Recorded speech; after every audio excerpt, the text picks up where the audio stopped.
Coming up on the World Sailing Show, France's kite surfing Supremo sets her sights on Paris. The Star Sailors League Gold Cup makes its debut. And we look back at the Allianz Sailing World Championships.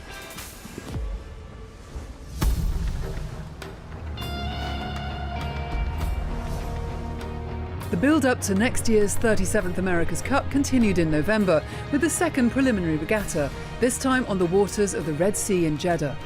Cup defenders Emirates Team New Zealand, plus the 5 challengers, prepared for 3 days of competition in their AC40s, with some wild practice sessions, including a close shave for the Kiwis and a full taste of Red Sea waters for the Swiss Alinghi Red Bull crew.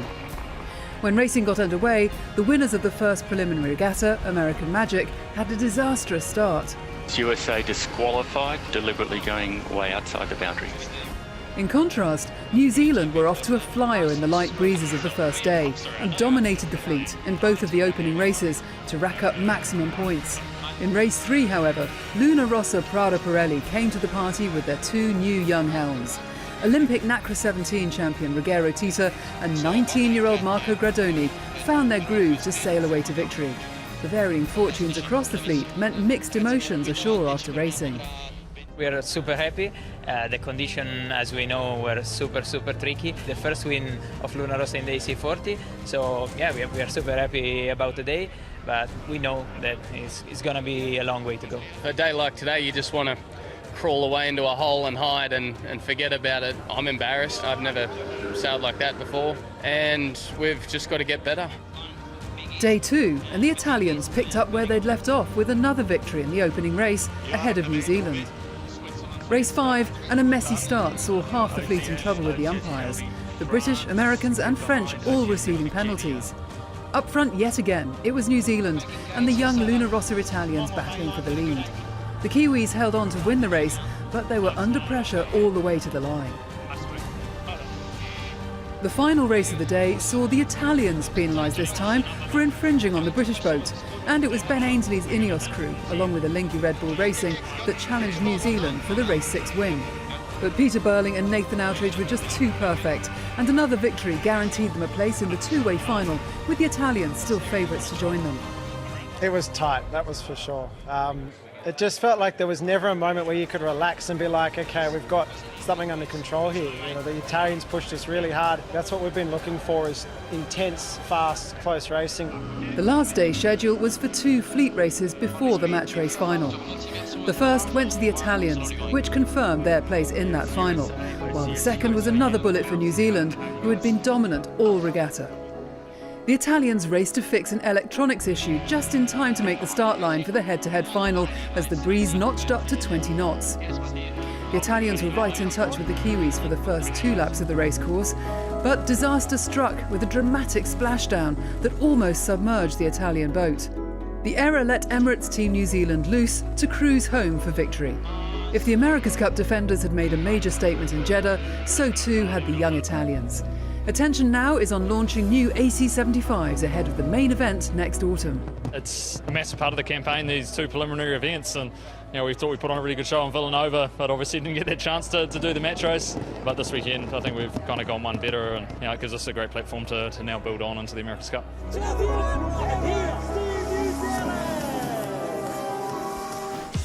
It's time to continue our meet and greet with potential medal contenders for Paris 2024 now, as we check out the sport's defending champions, world beaters and new kids on the block. Today, the spotlight falls on Formula Kite world champion Lauriane Nolot.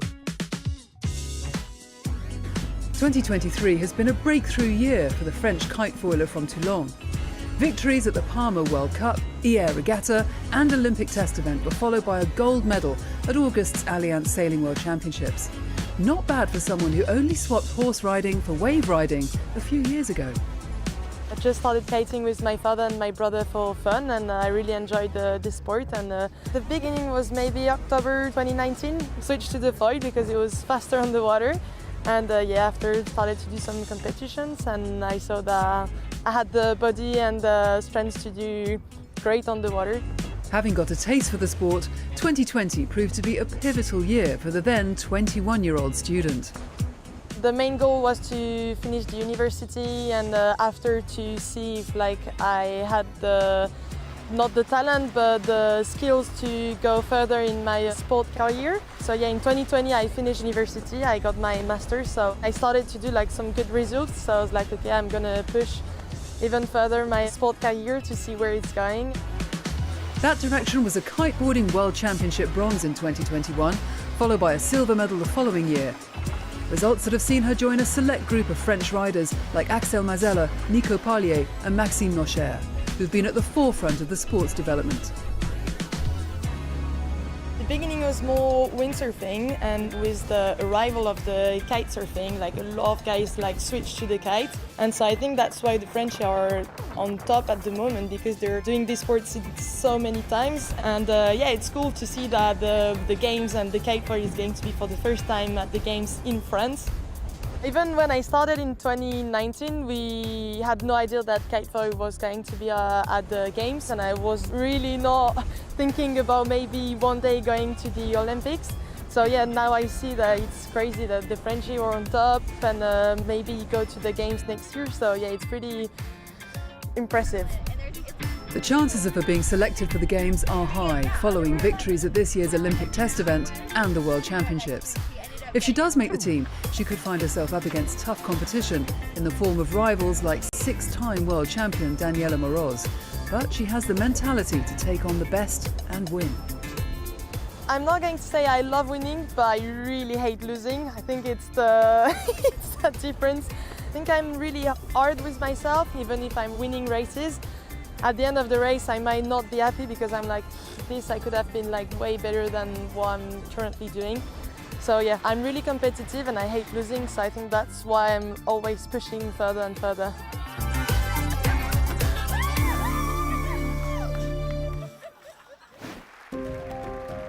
When Charlie Enright picked up the Team of the Year trophy at the World Sailing Awards in November, it ended an amazing year for 11th hour racing. One that began back in January with the start of the 50th anniversary ocean race, a 32,000 nautical mile marathon raced over 7 grueling legs. It's going to be spicy these first couple days getting out of the med. Should be pretty windy and pretty choppy, and I think you'll see some yacht preservation. That pummeling began within hours of the race start. 50-knot winds and brutal seas greeting the 5 IMOCAs taking part. Holcim PRB weathered the early storms to win the first 2 legs of the race. Next up, the longest test in ocean race history, 12,750 nautical miles from Cape Town to Itajai, Brazil.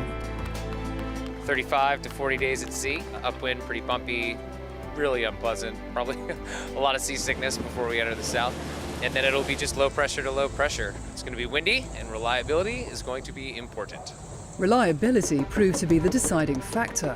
Geo Environment had to return to port when they discovered worrying noises and movement in their hull structure. And Team Malizia nearly lost a sail before having to carry out running repairs at the top of their 30-metre mast. Lying back in fourth, the 11th hour racing team covered nearly 545 nautical miles in 24 hours to set a new IMOCA speed sailing record. At least catching the boats that are in the same stratosphere as us. Eventually, Malizia sailed into Itajai after nearly 35 days at sea to win the longest and toughest leg in ocean race history. There was more drama on leg 4 as the fleet headed north from Brazil to Newport, Rhode Island. Biotherm had to deal with a major broach as their boat was pinned on its side. Then the Swiss-flagged Holcim dismasted. No one was hurt, and the whole team recovered what was left of the rig before limping back to Brazil as dawn broke. As conditions worsened, Geo Environment became the second boat to dismast. Ahead, Charlie Enright's 11th hour racing sailed into Newport to win their first leg of the race. This win is actually, it's a true team win. You saw a lot of other boats with technical issues, and we've shown in the past that when we can race, we race well. Leg 5 saw 11th hour racing and Biotherm get into trouble early on. Charlie Enright's crew had to activate their hazard button when they hit something in the water, while Biotherm lost time recovering their head sail. Despite the earlier scare, 11th hour regained the lead, sailing into Aarhus to win their second consecutive leg and take the overall race lead, a single point ahead of Holcim PRB. 11th Hour won the penultimate leg too, and it set up a dramatic finale. But within minutes of setting off on the 2,200-mile leg from The Hague to Genoa, Geo Environment collided with 11th Hour Racing. Both boats were forced to return to port, with 11th Hour's chances of overall victory seemingly in tatters. Exactly where we go from here is a little uncertain. You know, the last 3 years of this campaign, the last decade of my life, it's not going to end like this. So we'll figure it out as it goes along. Back at sea, Holcim had been leading the remaining boats, but Milizia put on a late surge to sail into Genoa and win the final leg of a memorable ocean race. Biotherm pipped Holcim to second place to leave the Swiss team topping the provisional standings, but only by a point from 11th Hour Racing, who'd lodged a request for redress. The appeal proved successful, and they were awarded 4 points for leg 7, enough to overtake Holcim and make them the first US flag team to win the ocean race. You know, to stand here today in this position is just, it's amazing. It's really a dream come true. I've done this race 3 times now. To do it as a fully American flag boat is, it's phenomenal. It feels different. It's fairy tale stuff. We're really lucky and really appreciative.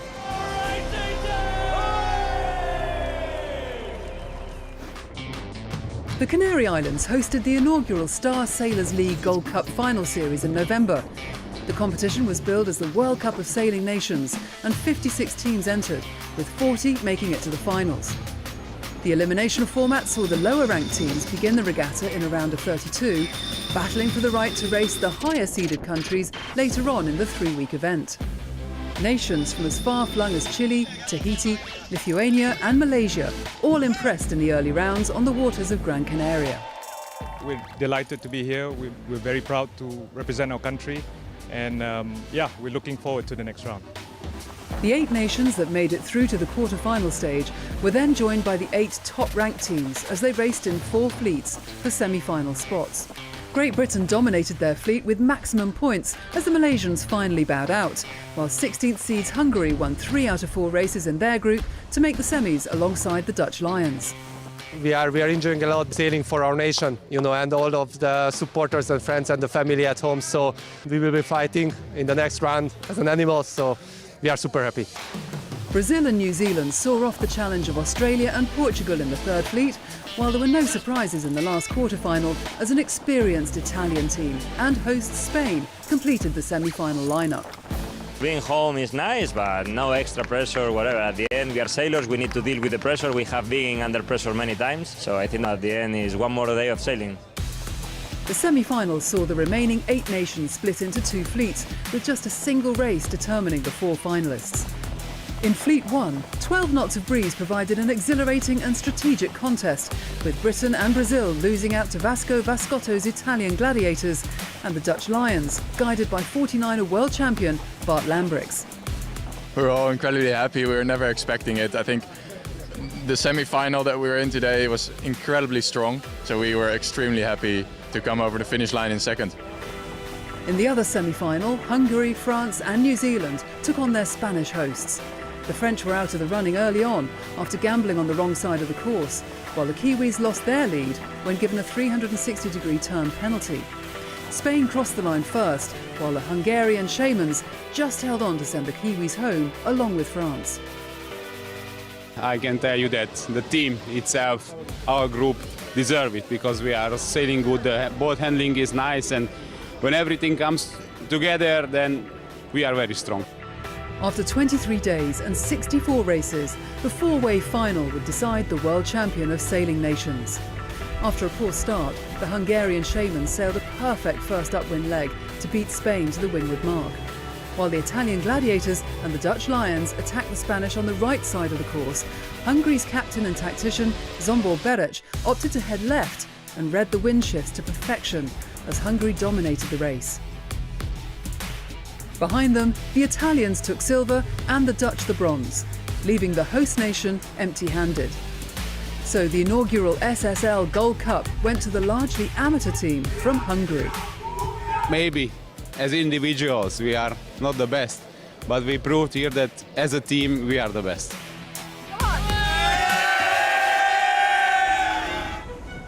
Last month we reported from the 30th anniversary edition of the double-handed French classic, the Transat Jacques, and saw Armel Leclerc and Sébastien Josse triumph in the Ultime class, having completed their 7,500 nautical mile route to Martinique in 14 days and 10 hours. But two big storms meant that the rest of the 95-strong fleet were held in French ports for more than a week to ride out the extreme weather. We really want to go, yeah. And we really don't care if it's going to be very windy or not very windy. We care about our safety, we care about our boat, we care about everyone involved with that, but we go full on. We've been waiting for a long time and we're ready. They announced the day before yesterday that we're leaving on Monday. And at the beginning you have to mentally prepare yourself, get back into the racing mode. However, I think Antoine and I now both are, and we're ready to go tomorrow morning at 10:30. The 40-strong IMOCA fleet finally set off from the Havre in still treacherous conditions, while the 44 Class 40s and 6 Ocean 50s were released from the port of Lauriane and headed across the Bay of Biscay. Structural damage and dismastings brought an early end to the race for a number of teams, including Luc Berry and Antoine Joubert. In all, 16 boats would fail to reach the finish line, including half of the Ocean 50s. But the first to complete the course was Solitaire en Peloton, skippered by Thibaut Vauchel-Camus and Quentin Blaminique. It's the feeling of a job well done, in good conditions, with a good boat and a great partner. I've been chasing after this dream for quite a few years, and now I have it. In the battle for IMOCA glory, the fleet had split between those who took a southerly route past the Canary Islands and those who headed west past the Azores. The southern route proved faster, just, and after 11 days and 21 hours, Thomas Rouillon and Morgan Lagravière sailed into Fort-de-France, emotional winners. It's not easy to win it once, and to have won it twice with you. It's once again an incredible moment. After 18 and a half days at sea, it was Ambrogio Beccaria and Nicolas Andrieux that took Class 40 honours. Italian Beccaria was the only non-French winner in the 2023 edition of the Transat Jacques. In the last 4 months I learned like in the last 10 years of sailing, because Nicolas is full of skills, of everything. I feel really proud. Molto bene! Back in August, competitors from 81 countries arrived in The Hague for the Allianz Sailing World Championships, which, for the first time, included para events as well as all 10 Olympic classes. This event is the pinnacle of our sport. We've got 1,200 athletes from all over the world. The fight on the water is going to be immense. The competition is as strong as it gets. Expectations were riding high for the host nation. Marit Bouwmeester had just won the ILCA 6 Olympic test event, while the Dutch pairs in the 49er and 49er FX classes were both looking to make it a hat-trick of world titles at The Hague. It doesn't really add pressure. We all know it's a sailing race, and it starts from 0 points for everyone. Doesn't matter by how big of a margin you won the last event. Yeah, it's great that we have this Worlds on home water, so we'll be good. I'm going to do the best I can and we'll see where that brings us. Despite being in contention throughout the event, Bouwmeester ended up finishing 4th in the ILCA 6 competition, Hungary's Maria Erdi securing gold in the medal race. Odile van Arnholt and Annette Duetz's defence of their 49er FX world title was hampered by injury. They eventually managed to claim silver, but top honours went to Sweden's Vilma Bobeck and Rebecca Netzler. Disappointment for the Dutch in the FX competition turned to jubilation in the 49er class. Bart Lambrix and Floris van der Werken claiming their 3rd world title after a week-long battle with Spain's Diego Botin and Florian Trittel. We're super happy. We're sailing one of the best days in our sailing career at the right moment, and today was definitely the right moment to have one of the best days, so that's super nice. And to round off another great World Championships for the home nation, Luc van Opzielen took gold in the men's IQ foil. While the Olympic classes were competing off the coast, the elite parasailers were racing for world titles a short journey inland on Lake Brassemermeer. France's Ange Margeron and Olivier Decroux won the Venture Connect title, while Heiko Krüger won his 10th world title in the 2.4-metre single-hander class. Poland's Piotr Kiczocki emerged victorious in the men's Hansa 303, while US sailor Betsy Allison secured gold in the final race of the women's event, just months after an operation to remove a cancerous tumour. And I'm almost in tears now.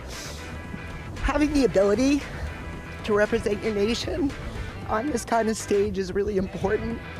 And doing so with a disability is, it makes me really proud. Back on the coast, Australia's Mac Wern claimed gold in the Ilka 7 class, while Japan's Keiju Okada and Miho Yoshioka wrapped up the 470 title before the medal race. The foiling classes had promised to provide some of the fastest and most dramatic action at the championships, and did not disappoint. Defending NACRA 17 champions Ruggero Tita and Caterina Banti won 8 of the first 9 fleet races before claiming their 11th bullet of the week in the medal race to make it a hat-trick of world titles. We knew that we were faster, and in some conditions we did all we had to do, so we just go out sailing and enjoy and do our best. France's Lauriane Nolot was almost as dominant in the women's Formula Kite competition, seeing off the British duo of Ellie Aldridge and Lily Young in the medal series final. In the women's IQ foil competition, Britain's Emma Wilson topped qualifying, but Israel's Shahar Tibi eventually raced home to gold. Finally, all eyes were on 17-year-old Max Mader in the men's Formula Kite event. The Singapore rider made it through to the finals, where he won the opening race before sealing the world title in the third. Max Mader reaching fast, reaching to the finish line. It's just ahead. Valentin Bontis trying to find a way through, but it's not going to happen at this point. Max Mader can ease up. He can celebrate. The World Championship title is his. That's it for now, but next time we continue our countdown to Paris 2024. And catch up with all the action as Sail GP visits Abu Dhabi.